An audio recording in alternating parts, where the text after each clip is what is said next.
In the court filing due by midnight Tuesday, Mueller's team could also nod toward the next criminal indictments in its sights.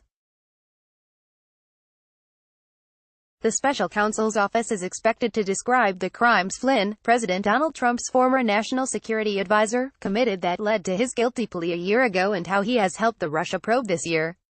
Flynn pleaded guilty to lying to federal investigators on December 1, 2017. The coming filing is meant to brief a federal judge before Flynn's sentencing.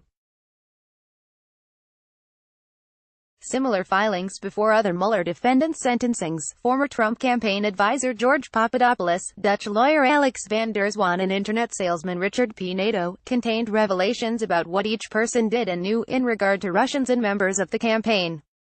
But none of those defendants cut a deal to cooperate with Mueller like Flynn did. Each earned prison time that ranged from 14 days to 6 months. Some of the details in Tuesday's filing could be described under seal, especially if parts of the investigation that Flynn contributed to are not yet public. Last December, Flynn became the first high-ranking Trump advisor to agree to formally cooperate with the special counsel's probe. The details revealed at his plea hearing raised the question of what Trump had known about Flynn's discussions with the Russian government. The fruits of what he shared with investigators are not yet known. To this point, none of the people Flynn is said to have lied about has been charged with a crime. But Flynn likely gave Mueller a window into not just the 2016 presidential campaign but also the new administration's dealings with Russians and reactions to the early days of the Russia investigation. Inklings of what prosecutors learned from Flynn and who else on the campaign and transition may still have legal risks could come out in the filing Tuesday. Flynn agreed to sit for interviews with the special counsel's office as much as needed following his plea. He appears to have done so. Prosecutors delayed his case from moving to sentencing 4 times over the past year. Almost every time, they cited their reason is due to the status of the investigation, according to court filings. In mid-September, they said Flynn was ready to be sentenced. Yet that September court filing hit one unusual note. The prosecutors asked the judge to keep a tight schedule on the deadlines for filings, virtually making sure that they and defense team would have to reveal nothing about Flynn's case and cooperation before the midterm elections in November. This further suggests that the information to be revealed by Mueller this week could create a political fire. It's typical for cooperators in conspiracy investigations to hang in limbo for months or even years before they are sentenced. That way, prosecutors can continue to tap them for information and call them to testify before grand juries and at trials. Other defendants in the Mueller probe who've pleaded guilty and signed cooperation agreements have not been sentenced yet, including Paul Manafort and Rick Gates. The pair of Trump campaign leaders separately met with the special counsel's office for several hours over multiple days after their pleas. Gates continues to cooperate with respect to several ongoing investigations, the special counsel's office said in a November court filing. Manafort breached his deal by lying during his cooperation interviews, the special counsel's office declared last week, so he will be sentenced in the coming months. The maximum sentence for Flynn's crime is 5 years in prison, but his likely sentence will be between 0 to 6 months in prison. If he helped prosecutors significantly, they could even ask the judge to give him no time in prison.